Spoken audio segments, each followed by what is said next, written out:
Hi, this is Gary Roding, co-founder of Acceleron and the architect of the Xinator business ecosystem, the small business ERP that's affordable, effective, and easy to use.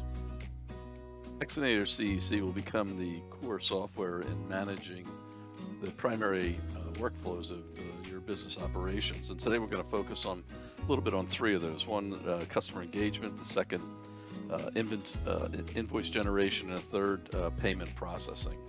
And one of the things that is really important when looking at XinatorCEC is understanding that it's actually an integration with three other products. One of them ours, XinatorCEC Field App. The other, QuickBooks Online, which you're familiar with, of course. And the third is an intelligent phone answering software called Pop.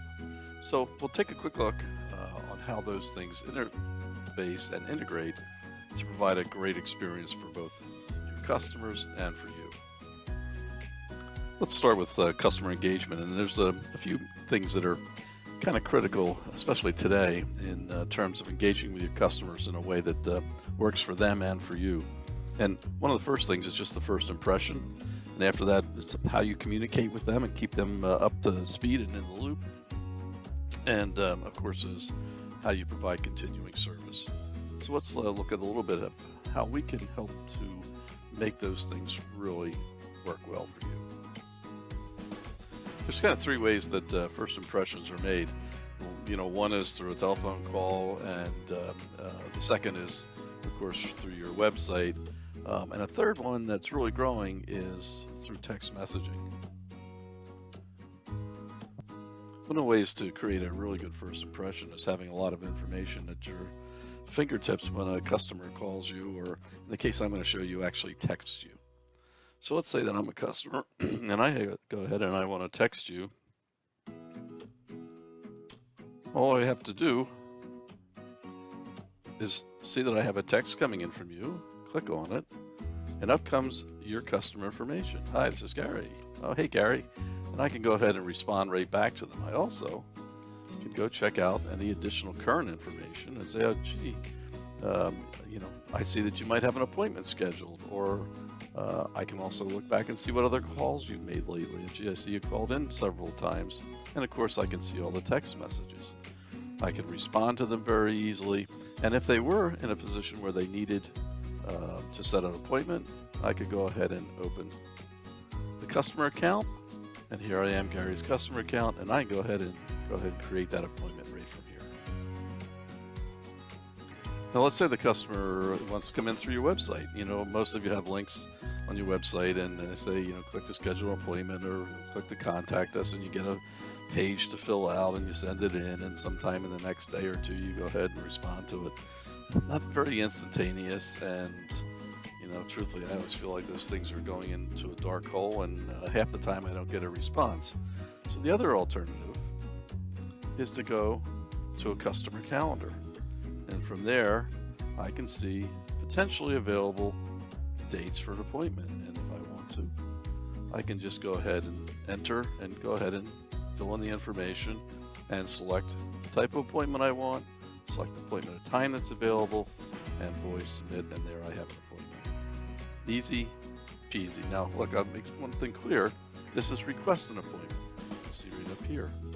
And when it comes into our system, there's automated communications that goes back to the customer. And the first one is an appointment confirmation. Again, it's programmable, something that you set. You can customize it, decide whether it goes back email or text. And when that appointment request is received, automatically they get a response that says, hey, got your appointment, and whatever you want to say thereafter. Once you confirm the appointment by scheduling it, then they will go to the next step, which is to get an automated confirmation email. Once somebody is a customer, one of the pet peeves is when you call in and you get, I got to look up the customer information, those kinds of things. Well, I already showed you how you automatically get right to the customer from your pop-up, but let's just go in here. think it's important from the customer side. This is where not only can you do things like create appointments, create invoices, create proposals, but you can also see the history, view past appointments, view files that you've saved for that customer, and emails that you've already sent to the customer, view invoices that you've sent in the past, and even outstanding estimates or proposals that are existing. All this information is available right in your customer tab. While we're here, let's take a second and talk about creating invoices, and then we'll talk about collecting them. So there's many places you can go ahead and create an invoice. Certainly, we can create an invoice right from here. And the format that is used is identical to QuickBooks Online. Okay, so it's exactly the same, and all the information about customers, items, products, services, descriptions, prices, tax rates, all of those things are common to the CEC. They're also common to QuickBooks, and thirdly, they're common to our Field app.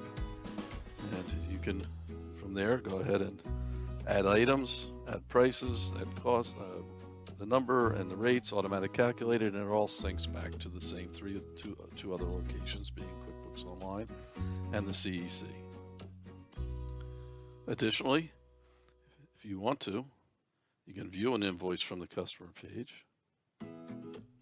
You can make changes to it if you wanted to, modify it, put in a discount if you like. Let's put in a 5% discount and submit.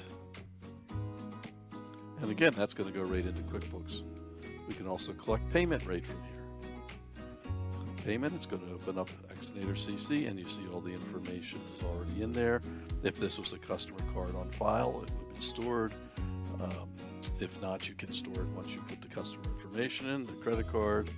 You could process a check or do ACH processing. Customer statement is XPay link. You can go ahead and send that, which is you're familiar with payment links. It's where you send it in email or a text. It has the amount to be paid, a link to click for them to put in their either credit card information or a debit card information. Of course, you can do a point of sale as well.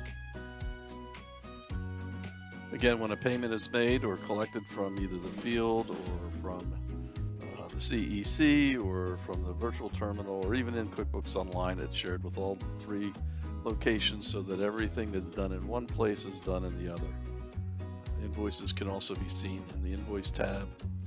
This is also where you can make sure your sync is up to date with QuickBooks Online, and you can search by invoice, by estimate, or individuals, and obviously by date. And from here, if you wanted to, again, you can see some details, and if you want to collect payment, you can collect payment from here as well. Again, saved in all three locations. So that's a quick tour of CEC. Hope you like it, and look forward to working with you in the future. It's Gary Roding saying goodbye for now.